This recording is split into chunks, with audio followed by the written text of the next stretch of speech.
I was standing in my own kitchen, frozen with a tray of lemon cookies in my hands, when I heard my brother tell his children that I'd never had kids, so naturally I'd leave them everything when I died. He said it so casually, like he was discussing the weather, like my entire life's purpose was to be their eventual ATM machine.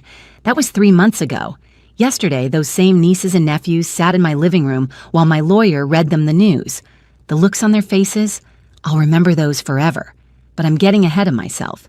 Let me tell you how a single overheard sentence changed everything. My name is Catherine Wells, though most people call me Catherine, never Kathy, never Kate.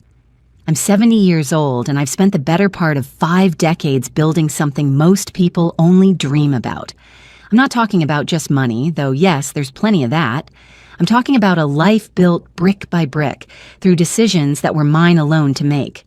I never married, not because I couldn't, but because I never found someone who made me want to compromise the life I was building. I dated, of course. There was even one man back when I was 32 who came close. But when he suggested I might want to scale back my real estate investments to focus on starting a family, I knew we wanted different things. I don't regret that choice, not even a little bit. What I built instead was an empire, modest by Wall Street standards perhaps, but impressive by any reasonable measure. I started with a small inheritance from my grandmother, $15,000 that my brother Richard spent on a boat he sold 3 years later at a loss. I put mine into my first rental property, then another, then another. I worked as a legal secretary during the day and managed properties at night. By the time I was 40, I owned 18 units. By 50, I'd diversified into commercial real estate. By 60, I'd sold most of it and invested the proceeds wisely.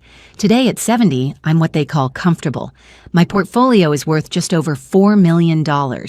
I own my home outright, a beautiful colonial in Connecticut with gardens that took me 20 years to perfect. I take 2 trips a year. I donate to causes I believe in, and I've never once lost sleep over a mortgage payment or a credit card bill. I also never had children. That wasn't a choice I agonized over. It simply never happened, and I never felt the universe was denying me something essential. I poured that maternal energy into other things. My gardens, my book club, my mentorship of young women starting their careers, my volunteer work at the women's shelter. My brother Richard took a different path. He married young, had 3 children, and worked a comfortable middle management job for 37 years. He was never ambitious like I was, but he was content. Or so I thought. His wife Sharon was nice enough, though we never bonded deeply. Their kids, Michael, Brenda, and Julia, grew up in a suburban house 2 hours from mine. I sent birthday cards, Christmas gifts, showed up for graduations. I was the aunt who remembered, but not the aunt they called just to chat. And that was fine. I had my life. They had theirs. It was a Thursday in late July when everything changed. I wasn't expecting visitors. At 70, my calendar is full, but it's organized. I don't like surprises much anymore. So when my doorbell rang at 3 in the afternoon and I found Richard standing there with Michael, Brenda, and Julia behind him, my first reaction was concern. "Is everything all right?" I asked, already imagining health scares or family emergencies. "Everything's fine," Richard said too brightly. "We were just in the area and thought we'd stop by. Surprise!" Something felt off immediately. My brother and I were cordial, but we weren't drop-by unannounced close. And all 3 of his kids, now in their 30s and 40s, together on a Thursday afternoon. Michael lived in Boston. Brenda was in Philadelphia. Julia was the only one still in Connecticut. This wasn't casual, but I'm not rude. I invited them in, put on coffee, pulled out the lemon cookies I'd baked that morning for my book club meeting. They settled into my living room, and the strangest thing happened. They looked around. Not the way you look at a room when you're visiting, the way you assess property. I watched Brenda's eyes trace the crown molding, saw Michael take in the original hardwood floors, noticed Julia's gaze linger on the antique sideboard that had belonged to our grandmother. The conversation was stilted. Richard asked about my health with an intensity that felt intrusive. Julia wanted to know if I found the house too much to manage at my age. Michael asked if I'd updated my insurance lately. "I'm 70, not 90, I said, trying to keep my tone light.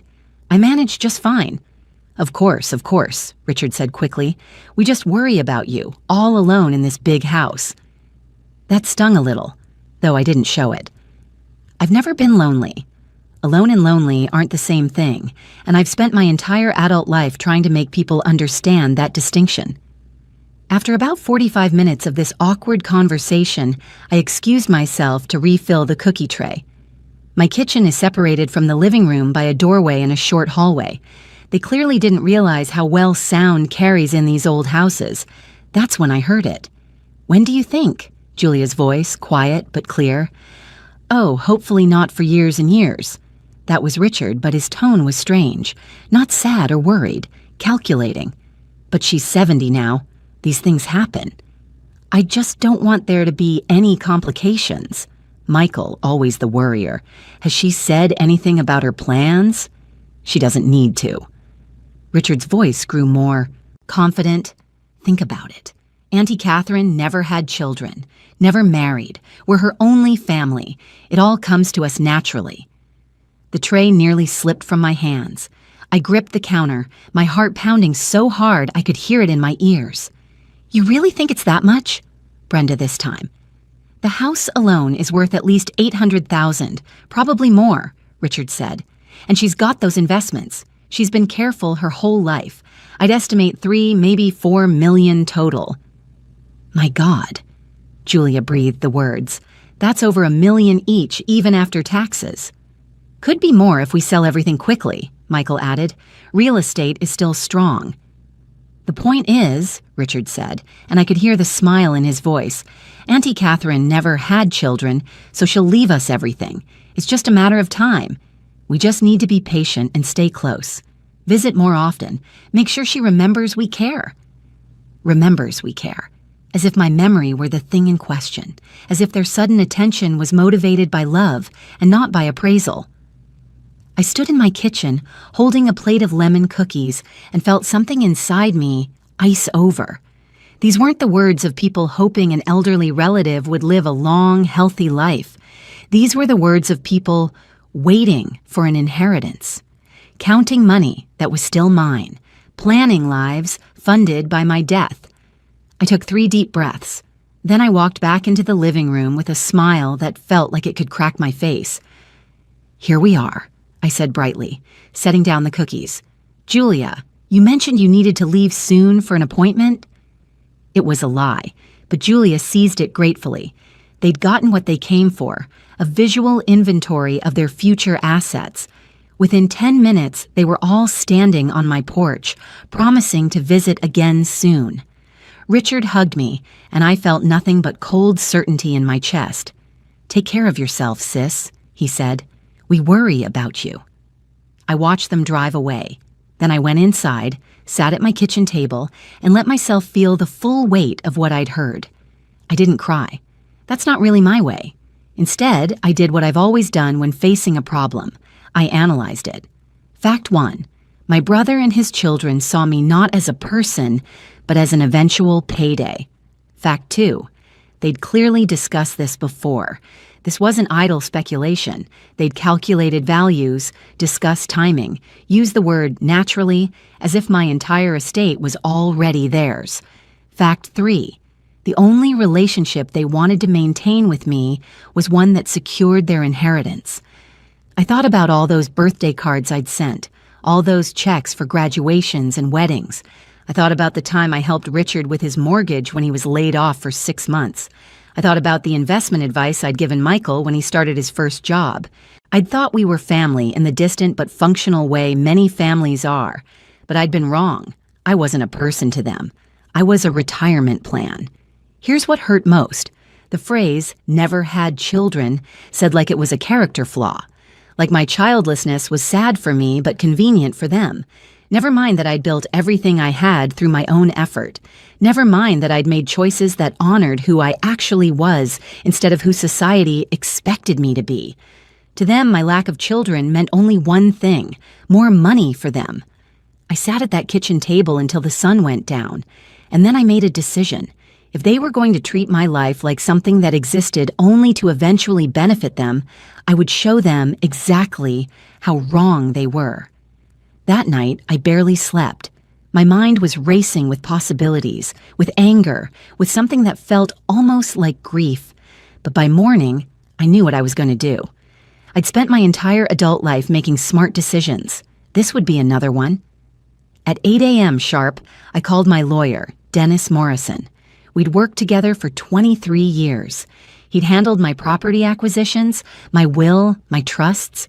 He knew my finances better than anyone. "Dennis," I said when he answered, "I need to discuss my estate plan. I'm making some significant changes." "Of course, Catherine. What did you have in mind?" "I'm going to need a few days to work out the details, but I want you to start drawing up paperwork for a legal adoption." There was a pause. "An adoption?" "Catherine, you're 70 years old." "I'm aware. I'm adopting an adult. It's perfectly legal." "Well, yes, adult adoptions are certainly legal, but may I ask who you're planning to adopt?" "I'm still deciding," I said, "but I'll know soon." The truth was, I already had an idea. For the past 3 years, I'd been volunteering at a women's shelter in Hartford. Every Tuesday morning, I'd go in and teach a class on financial literacy, budgeting, credit scores, savings plans, practical stuff that most of these women had never had the chance to learn. Some were fleeing abuse, others were struggling with addiction or mental health challenges. All of them were trying to rebuild lives that had been broken. One woman had stood out from the beginning. Her name was Sarah Chen, and she was 34 years old when we met. She'd left an abusive marriage with nothing but the clothes she was wearing and her 7-year-old daughter, Emma. No family support. Her parents had died years ago, and she'd been isolated from friends during her marriage. No savings, no credit history in her own name, no college degree. But she had something that couldn't be taught: determination. Sarah never missed my Tuesday class, even when she was working 2 jobs. She took notes. She asked questions. She followed every piece of advice I gave her. Within 6 months, she had a secured credit card and a modest savings account. Within a year, she'd moved into her own apartment. Within 2 years, she'd enrolled in night classes at the community college. We developed a relationship that went beyond the classroom. I'd become something of a mentor to her, and she'd become someone I genuinely cared about. I'd helped her with her taxes, co-signed her first apartment lease, given her advice when Emma was struggling in school. She'd invited me to Emma's 8th birthday party, her 9th, her 10th. I taught Emma to bake cookies and helped her with her math homework. Sarah reminded me of myself at that age, fierce, independent, determined to build something better. And Emma, bright-eyed and hungry for knowledge, reminded me of what I might have been as a child if I'd had the advantages I could now provide. I'd watched them struggle for 3 years, watched Sarah work herself to exhaustion while going to school, watched Emma wear the same winter coat 2 years in a row because new ones weren't in the budget. I'd helped where I could, but Sarah was proud. She accepted advice and opportunities, but never handouts. That Friday morning, I drove to the diner where Sarah waited tables on weekends. Emma was in school, so we could talk privately. Sarah looked tired. She always looked tired.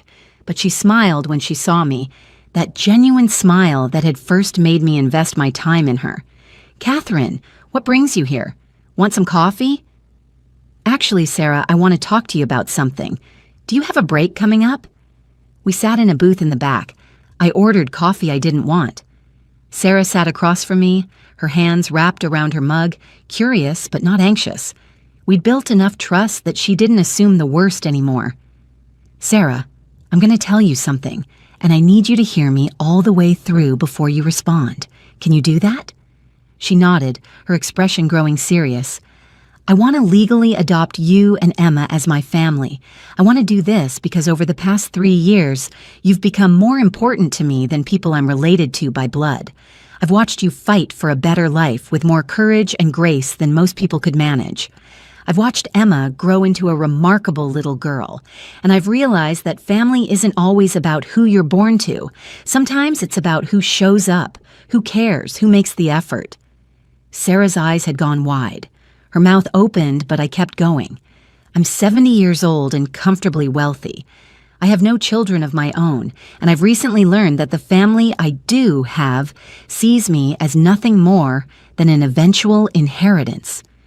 You and Emma have never asked me for anything beyond advice and opportunity. You've worked for everything you have. And I want to make sure that when I'm gone, everything I've built goes to people who will value it not because of the money, but because of what it represents. Catherine, I'm not finished. This isn't charity. This is me choosing my family. If you agree, you'll be my legal daughter. Emma will be my legal granddaughter. You'll inherit everything I have, but more importantly, you'll have family.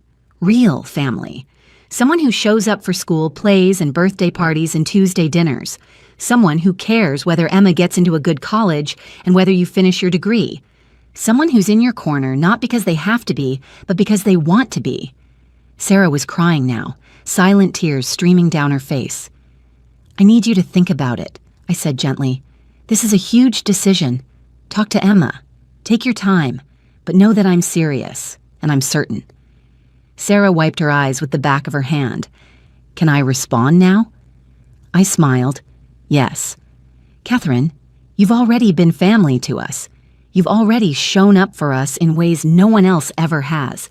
If you want to make it legal, if you want to call me your daughter and call Emma your granddaughter, we would be honored. We'd be so honored. Her voice broke. You've given us so much already. I don't need your money. I just need to know that Emma has someone besides me who loves her, that we're not alone in the world. I reached across the table and took her hand. You're not alone, and you never will be again. Dennis thought I was crazy. He said it diplomatically, of course, but I could read between the lines. Catherine, I have to ask, are you certain this isn't a hasty decision? Adult adoptions can be contested, especially by biological family members who might claim undue influence or... Let them try, I said calmly. Sarah has never asked me for money. She's never manipulated me or tried to influence my decisions. She doesn't even know the full extent of my estate. I have 3 years of documentation showing our relationship, witness statements from the shelter, from my book club, from my neighbors. This isn't a whim, Dennis. This is me choosing my family. The paperwork took 6 weeks. Connecticut law is actually quite favorable to adult adoptions, especially when all parties consent and there's no question of exploitation. Sarah and I both submitted to psychological evaluations to prove we were of sound mind. Emma, at 10 years old, had to give her consent as well, which she did enthusiastically. Does this mean I can call you Grandma? She asked me, her eyes bright. If you'd like to, I said. I'd like to very much. The adoption was finalized on a Tuesday in October. We stood in a courtroom with Dennis, a family court judge, and 2 witnesses. It wasn't dramatic or emotional in the way TV makes these things look. It was quiet and official and legally binding. When the judge signed the papers, Sarah was legally Catherine Wells' daughter. Emma was legally my granddaughter, and my entire estate, every penny, and property would go to them. We celebrated with lunch at Emma's favorite restaurant, a pizza place with terrible decor and excellent breadsticks. Emma wore a dress she'd picked out special for the occasion. Sarah looked lighter somehow, like a weight had been lifted. And I felt something I hadn't felt in years, the bone-deep certainty that I'd made exactly the right choice. I didn't tell Richard. I didn't tell any of them. I went about my life as normal. I sent birthday cards. I answered the phone when Richard called, which he started doing more frequently. I maintained the pleasant, distant relationship we'd always had, but I also did something else. I rewrote my will completely. I left detailed explanations for why I'd made the choices I made. I documented that conversation I'd overheard, the dates, the exact words. I wanted it crystal clear that this wasn't senility or manipulation. This was a conscious choice made by a woman who understood exactly what she was doing. 3 months passed. During that time, Sarah finished her associate degree. Emma made the honor roll. I taught them both how to make my grandmother's apple pie recipe. We had Sunday dinners. We went to the movies. We became what we'd legally declared ourselves to be, a family. Richard called to say he and the kids were planning another visit. Just want to check in on you, sis, he said. You know we care. I almost laughed. Instead, I said, that would be lovely. They arrived on a Saturday afternoon in January. All of them again. Richard, Sharon, Michael, Brenda, Julia. They'd clearly decided that maintaining their presence was part of securing their future. I served tea and cookies. I let them ask their thinly veiled questions about my health and my plans. I nodded along as Richard suggested again that the house was too much for a woman my age, and then I said, "Actually, I have some news I'd like to share with all of you." They leaned forward, interest clear on their faces, probably thinking I was going to announce I'd updated my will and wanted to discuss my wishes. They'd probably rehearsed their responses, gracious, modest, appropriately sad at the thought of my eventual demise. "I've adopted a daughter," I said calmly. "Her name is Sarah. She has a 10-year-old daughter named Emma. They're my legal family now." You could have heard a pin drop. Richard's face went blank with shock. Sharon looked confused. Michael, Brenda, and Julia all started talking at once. "You what? Adopted? At your age? Is this legal? Who is this person? Catherine, have you been taken advantage of?" I held up a hand, and they fell silent. "Sarah is a woman I've known for 3 years. She's earned an associate degree while working 2 jobs and raising her daughter alone. She's one of the most remarkable people I've ever met, and she's never asked me for a single thing except advice. Emma is bright, kind, and curious. They've become my family in every way that matters, and now that's official." Richard found his voice. "Catherine, this is insane. We're your family. We're your blood." "You're my brother," I corrected. "But family is more than blood, Richard. It's about who shows up, who cares, who sees you as a person and not a retirement fund." Brenda went pale. "What are you talking about?" "I'm talking about your visit last July. I'm talking about the conversation you had in my living room while I was in the kitchen. The one where you calculated the value of my estate and discussed how much you'd each inherit. The one where you called me Auntie Catherine, like I was a wealthy spinster in a Victorian novel who existed purely to fund your futures." The silence was deafening. Richard's face had gone from shocked to red. "Catherine, you misunderstood." "I didn't misunderstand anything. I heard you clearly. You said, and I quote, 'Auntie Catherine never had children, so she'll leave us everything. It's just a matter of time.' You discussed my death like it was a business transaction. You appraised my house while sitting in it. You calculated how much you'd make if you sold everything quickly. That's not, we were just," Julia stammered. "You were planning your windfalls while I was baking you cookies," I said. My voice was calm, but my words were not. "Not once did any of you ask how I was really doing. Not once did you call just to chat. Every conversation was fishing for information. Every visit was an inventory. You didn't see me, you saw assets." Michael stood up. "We're contesting this. You're 70 years old. Someone clearly influenced—" "Sit down, Michael." I didn't raise my voice, but something in my tone made him pause. "I'm 70, not incompetent. I underwent a psychological evaluation. So did Sarah. The adoption is legal and ironclad. Dennis has documented everything, including what I overheard from you. If you want to drag this into court and have your greed put on public record, be my guest." Sharon, who'd been silent this whole time, put a hand on Richard's arm. "Maybe we should go." "Good idea," I said. "But before you do, let me be absolutely clear. I've lived my entire adult life making my own choices. I built my wealth through hard work and smart decisions. I chose not to marry, not to have children, and I've been happy. Now I've chosen my family, and that family is Sarah and Emma. When I die, they'll inherit everything. Not because I'm senile or manipulated, but because they earned it by being family in the truest sense of the word."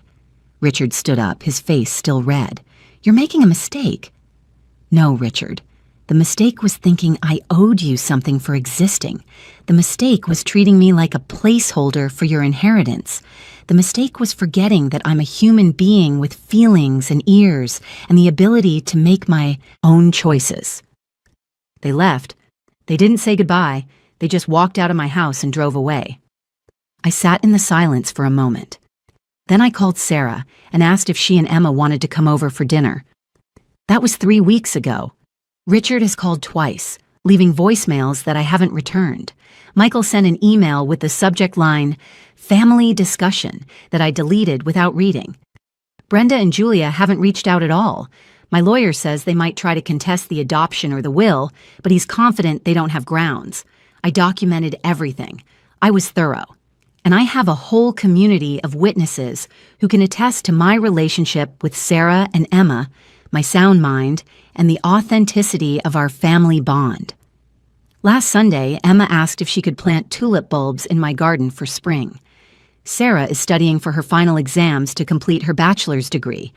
We're planning a small party for when she graduates. I'm teaching Emma to bake bread. We've started a tradition of Sunday dinners where Emma sets the table and Sarah and I cook together. This morning, Emma said, "Grandma, can you help me with my history project?" And my heart did something strange and wonderful, because that's what this is about. Not money, not inheritance, not securing assets. It's about being someone's grandmother, about having Sunday dinners and Tuesday game nights, about teaching a little girl to garden and watching her mother finally have the chance to build the life she deserves. It's about being chosen and choosing back. Richard and his children thought they had claim to my life's work because we shared genetics and a last name. They thought family was something you inherited automatically, like eye color or height. They were waiting for me to die so they could cash in. Sarah and Emma taught me that family is something you build. It's something you choose and work at and show up for. It's cookies on Tuesday afternoons and homework help and someone calling you just to tell you about their day. It's being seen as a person, not a bank account. It's love that doesn't come with an appraiser's estimate attached. I'm 70 years old. I've built a good life through hard work and smart choices. And my final choice, to choose my family rather than accept the one that saw me only as an inheritance, might be the smartest one I've ever made.